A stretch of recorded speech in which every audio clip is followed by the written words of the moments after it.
Signal gasoline.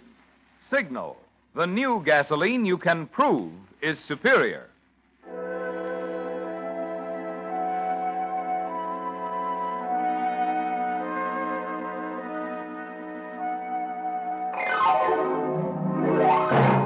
The Signal Oil Company and your neighborhood Signal dealer bring you another curious story by The Whistler. Tonight, phone call from death.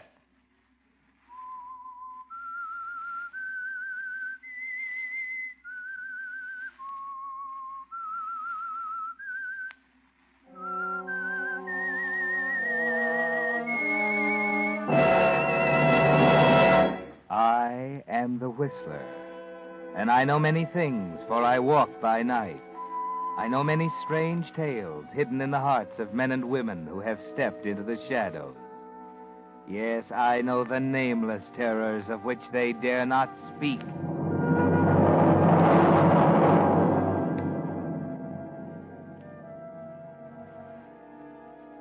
Always a bridesmaid, never a bride. You know the old saying. But have you ever thought how that thought must rankle in the minds of women to whom it is applied? Ellen Livesey, for instance. Ellen always seemed to lose out with the men she set her cap for. And who can say what emotion plagued her now that she could no longer be called a young woman? She didn't show it, of course, even when men came to her about their troubles with other women, like Glenn Reed. It's maddening, Ellen. What am I going to do about her? There's nothing much anyone can do when a girl falls in love. Don't say that. She's not in love with Paul Carroll. She can't be. Glenn, pull yourself together. I'm sorry. I know what Sheila means to you, but you can't deny reality, Glenn. The fact is, Sheila's met someone else, and there isn't anything you can do about it. 2 months ago, she was going to marry me. I didn't know that. Well, not a definite promise, but until Carroll came along... What has she told you about him? Glenn, you can hardly expect me to tell you You've what... got to tell me, Ellen. I've got to know. I don't think I have to violate a confidence for anyone. But you said she's in love with him. How do you know? Did she tell you? Yes, she told me. I don't believe it. Really, Glenn, if you're going to behave this way... I know I'm a fool. But, Ellen, if you knew what all this is doing to me... I think I know. Ever since Sheila met Paul Carroll, she's been infatuated with him. And I can understand why. But why can't she see her money's made a hit with him, too? Oh, Glenn, lack of money doesn't mean anything to Sheila. I've certainly never been wealthy. Why, the jobs I've had. Dime store clerk, telephone operator, stenographer, and now secretary. Yet Sheila and I have always been close friends.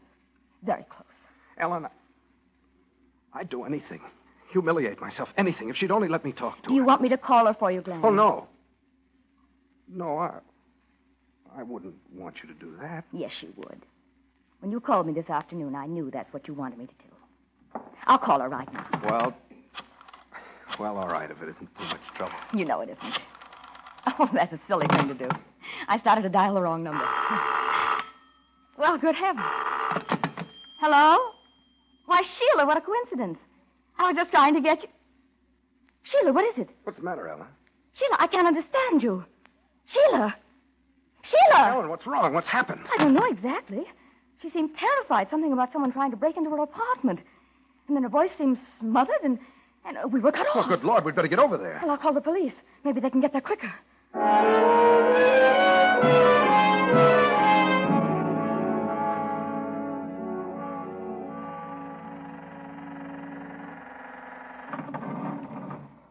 Oh, I hope I'm mistaken, Glenn. Sheila simply has to be all right. Well, we'll soon find out. Oh, Glenn, wait. What? Down the hall, that patrolman. Standing guard outside Sheila's door. Oh, Glenn, do you think... Come on. Well, we'll let you up. We're friends of Miss Blaine, officer. We're going inside. Oh, are you? Well, I don't know how you got by downstairs. Nobody tried to stop us, officer. We simply came right up. Why can't we see Miss Blaine? What's happened? Just a minute now, just a minute. What's going on in there? What's wrong? I said hold your horses, young fella. Wilson, get downstairs and Who are these people? Well, sir, that's what I was just My about... name's Ellen Livesey. I called police headquarters about Miss Blaine. Oh, yes, Miss Livesey. I'm Captain Hazlitt of the Homicide Division. Homicide? Captain, what's happened? Sheila Blaine has 2 bullets in the back of her head. She's dead.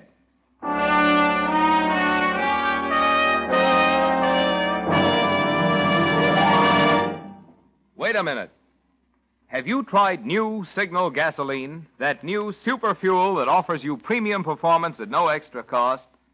If you have, you know what an amazing new motor fuel it is. Not just pre-war quality, not just an improvement on old-style gasoline, but an entirely new type of super fuel that embodies in one giant stride the amazing advances of wartime chemistry.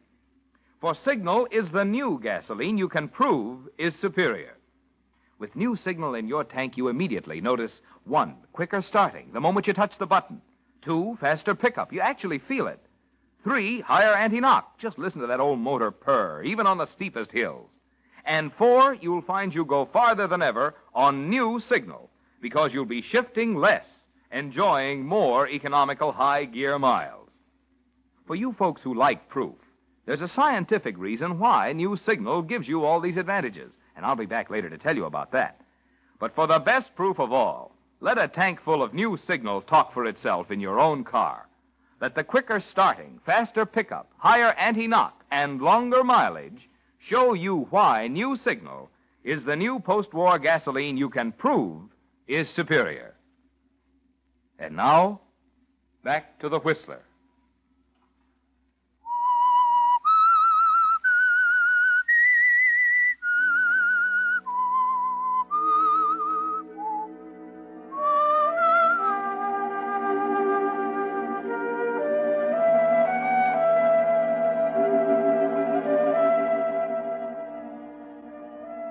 Well, Ellen Livesey, this time it looks as if you won't have even to be a bridesmaid. Your best friend, Sheila Blaine, is dead. What kind of emotion does that call up in you? Are you properly heartbroken? Or is there a faint smile of triumph in your face?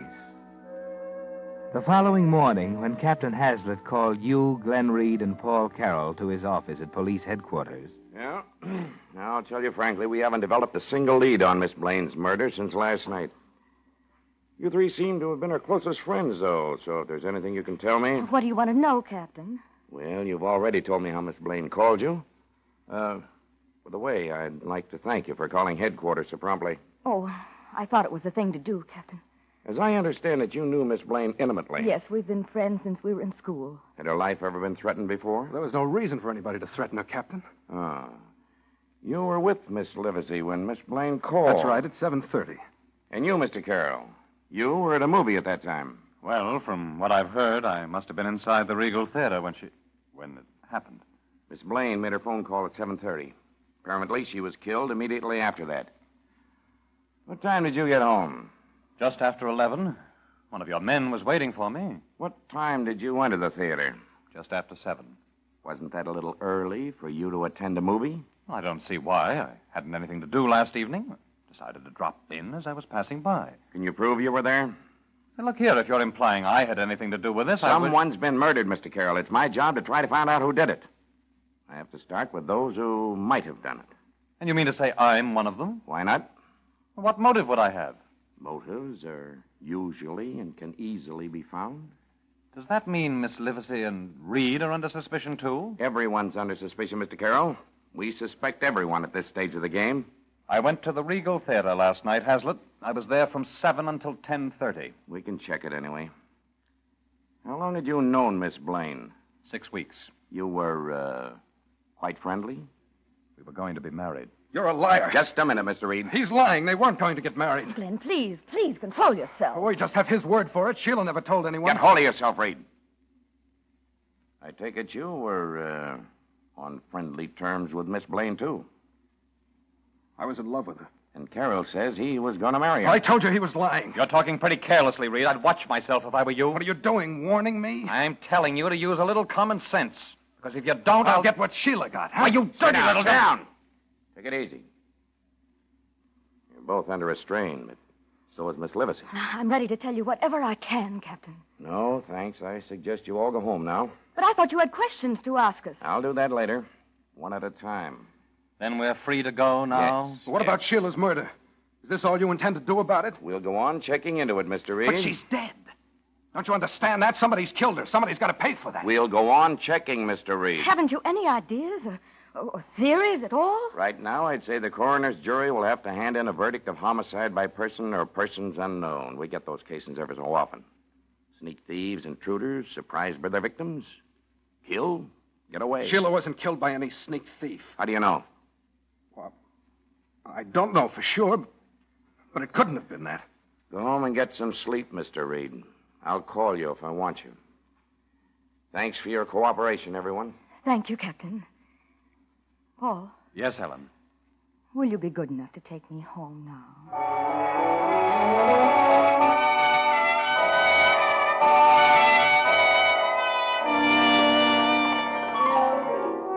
It's all quite a mystery, isn't it, Ellen? The police get nowhere, and soon it's almost forgotten. Yes, even you almost forget it. Because of a new anxiety, a new emotion. Your anger because you haven't seen Paul Carroll since that day he drove you home from the police station. With Sheila out of the way, you thought he'd be around much sooner, didn't you? You thought you could wait. But every day you're away from him.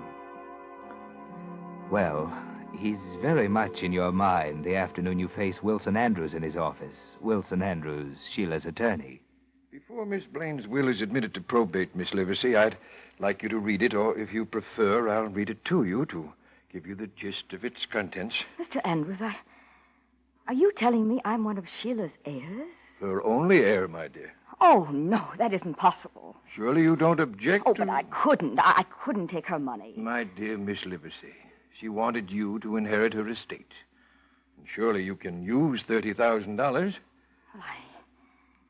I don't know what to say. And she was quite fond of you, Miss Livesey.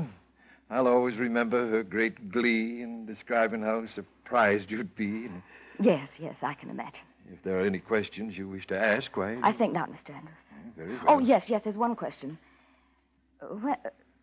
When will I come into the estate? Almost immediately, I'd say. I hope this bequest will bring you much happiness, Miss Livesey. Happiness?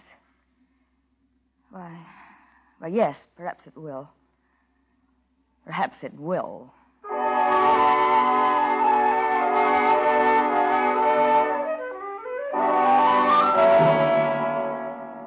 Well, this is a surprise, isn't it, Ellen? Sheila's death has brought you a double benefit. Now you're thinking more than ever of Paul.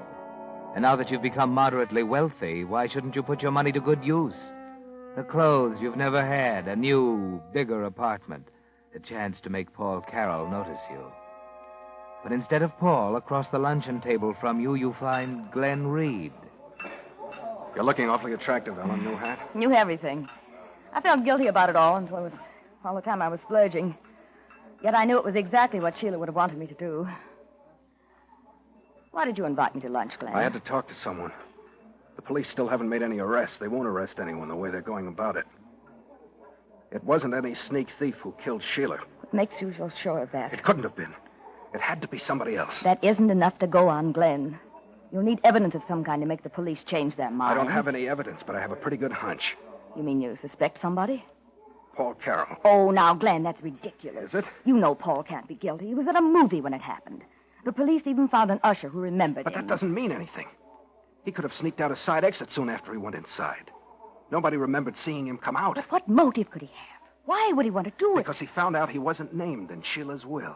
He was counting on her money. Then he found out how she really felt, so he killed her. But Glenn, by the same token, I'd have a motive for killing her because I knew I'd inherit her money. But you didn't know you were named as her heir. Oh, yes, that's true. Besides, we know neither of us killed her. Carroll's the only one who had both the motive and the opportunity. Glenn, he was at that theater. So he says. Well, what are you going to do about it? You're going to go to the police? I don't know yet. All I know is I won't let Sheila go unavenged. I'm going to find out who killed her. And when I do... Please don't do anything rash. Now, promise me you won't do anything you might regret later. Promise me, Glenn. I'm not promising anything. Oh, don't tell anybody what I've just said. I'll take care of this in my own way.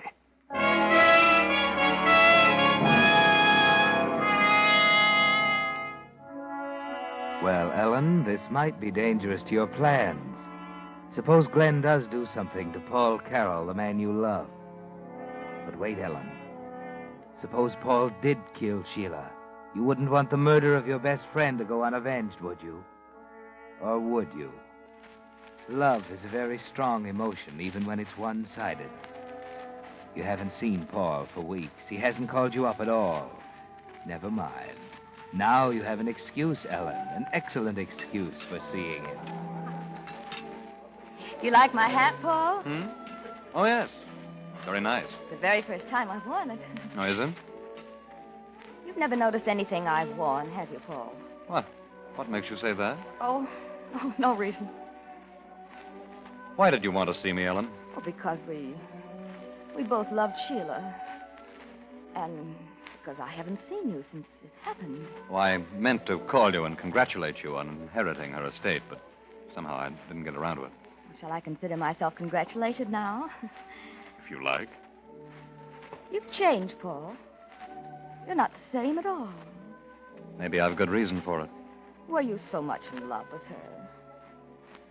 I don't know. What does that mean? Well, you knew Sheila as well as anyone. You know what she was like. She was beautiful and capricious, unpredictable, provoking. You found that out in 15 years. I knew her for 6 weeks. During that time, there were hours when I adored her and moments when I could have killed her. Oh, not a very good choice of words, is it? I know what you mean, Paul. Now she's gone. My world's pretty much upside down. And yet, if she'd lived, I don't know how long we'd have lasted together. Were you really going to get married? Well, I'd have persuaded her to. Then we'd probably have split up in no time, and I'd have been just as broke as I am now. But you don't sound as if you were really in love, Paul. I'm not trying to kid anybody, Ellen. I'm just telling you how I felt. Glenn Reed doesn't think you were in love with Sheila. Yes, I gathered as much that day at police headquarters. He thinks you killed her, Paul. Well, that's insane. What's the matter with that idiot? Is he going around spreading that kind of gossip? Oh, no, I don't think so. He told me about it yesterday, though. That's the real reason I wanted to see you. I thought I ought to warn you. Has he gone to the police? Oh, he said the police wouldn't believe him. You bet they wouldn't. But please be careful, Paul. Please don't take any chances. Don't worry. I'll talk to him.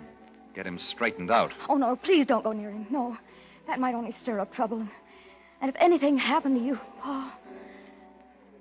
Oh, I'm sorry. Oh, I didn't mean to betray myself. I mean...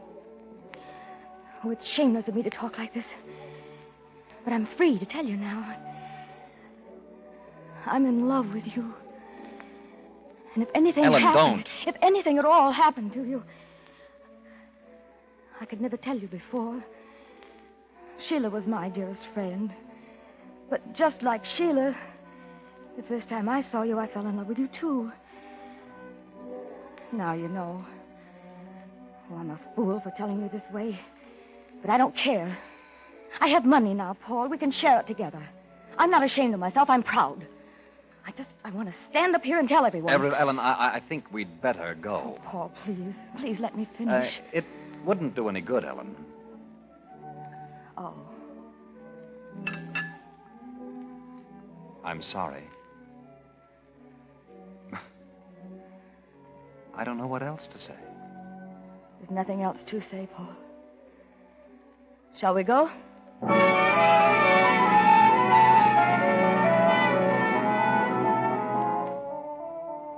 Unrequited love, Ellen.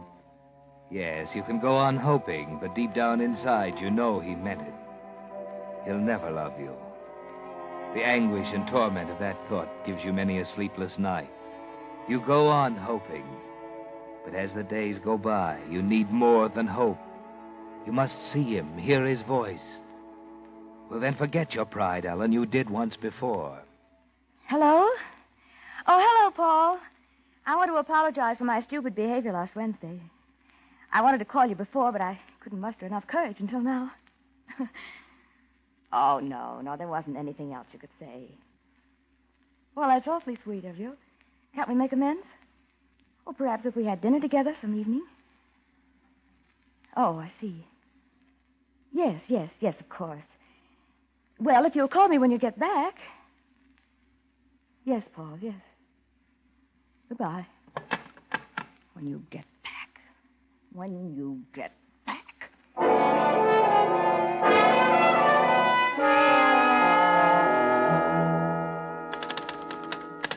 Hello, operator. Operator, we were cut off. No, it's all right now. Oh, hello, Paul. Someone must have cut in. I just thought I'd call and see how... Oh, I see.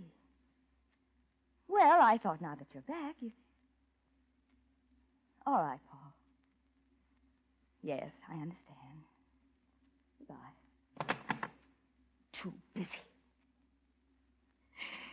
Oh, Paul. I hate you, Paul Carroll. I hate you.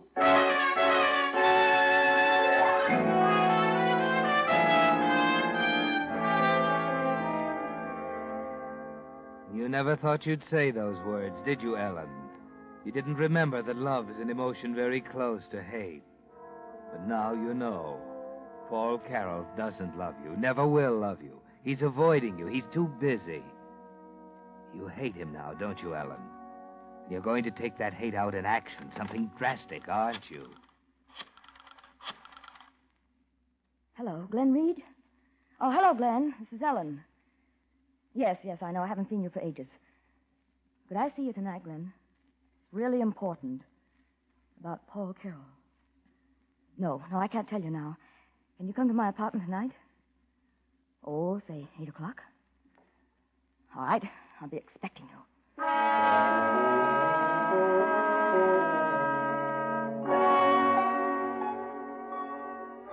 Yes, you're going to do something drastic, aren't you, Ellen? So you work fast. And you're ready when Glenn arrives at 8.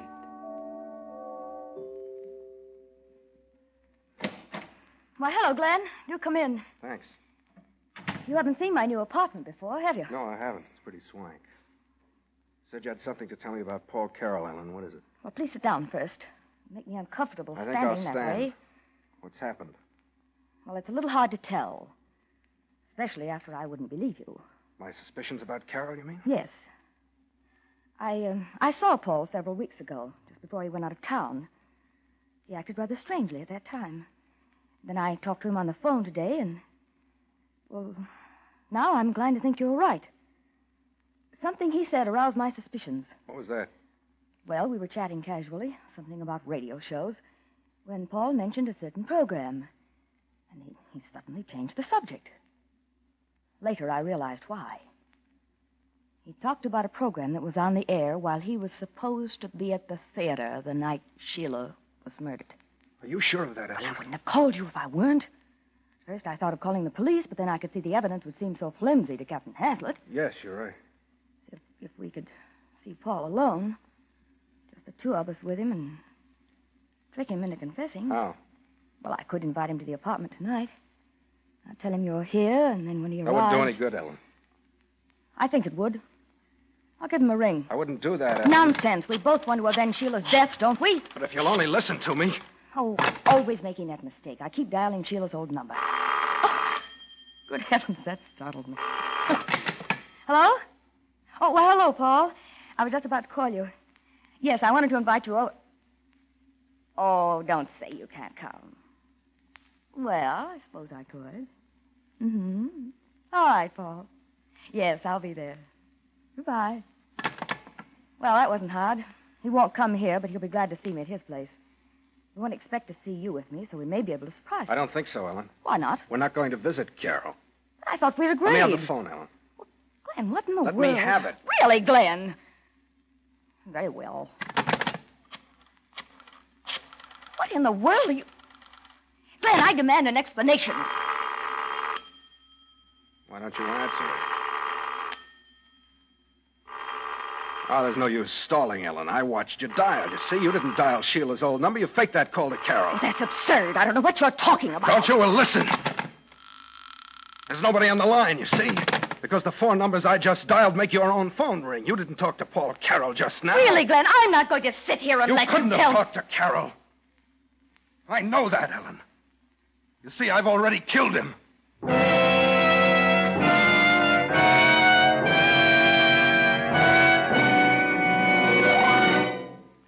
The Whistler will return in just a moment with the strange ending of tonight's story. Meantime, I promise to give you the scientific reason why new post-war Signal is the gasoline you can prove is superior. Why, it actually has quicker starting, faster pickup, higher anti-knock, plus the economy of more high-gear miles. Well, you see, gasoline is composed of countless different hydrocarbon molecules. In pre-war gasolines, the molecules were left just as nature made them. But under the impetus of war, chemists found how to take the molecules themselves apart, actually how to rearrange the atoms within the molecules. The result is the thrilling, amazing power of Signal's new gasoline, bringing you performance so immediately apparent you can feel it, see it, hear it. Make it a point this week to drive into one of the friendly stations displaying Signal's familiar yellow and black circle sign and say, "Fill her up with new Signal." When you touch your foot to the accelerator and feel that old motor get young again, you'll know why new Signal is the gasoline you can prove is superior. And now, back to the Whistler.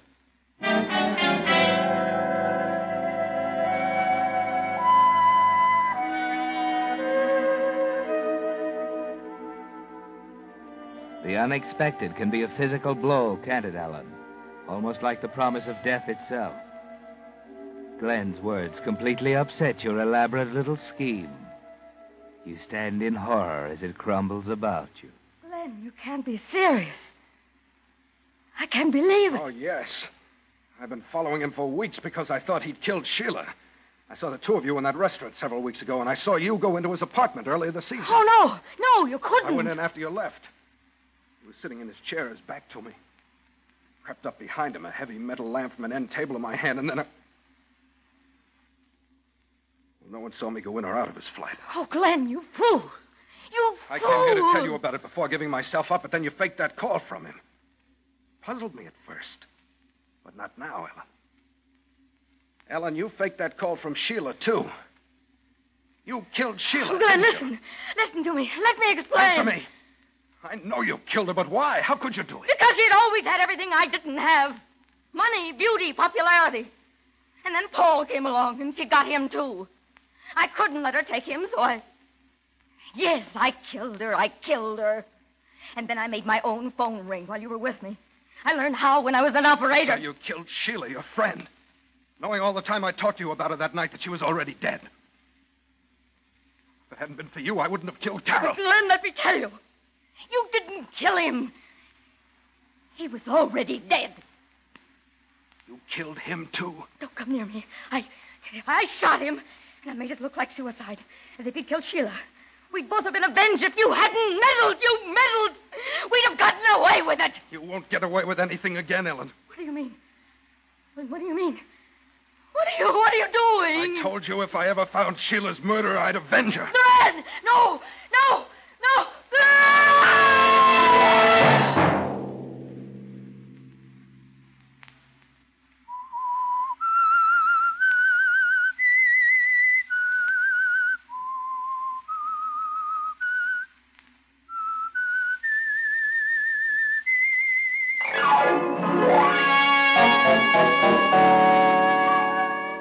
Next Monday at 9 o'clock, The Whistler will bring you another strange tale. The Whistler is broadcast for your entertainment by the marketers of Signal gasoline and motor oil and fine quality automotive accessories, and by your neighborhood Signal dealer. This program, directed by George W. Allen, with tonight's story by Leslie Edgley, music by Wilbur Hatch, is transmitted to our troops overseas by the Armed Forces Radio Service. This is Marvin Miller speaking, and suggesting that you try New Signal, the new gasoline you can prove is superior. This is CBS, the Columbia Broadcasting System.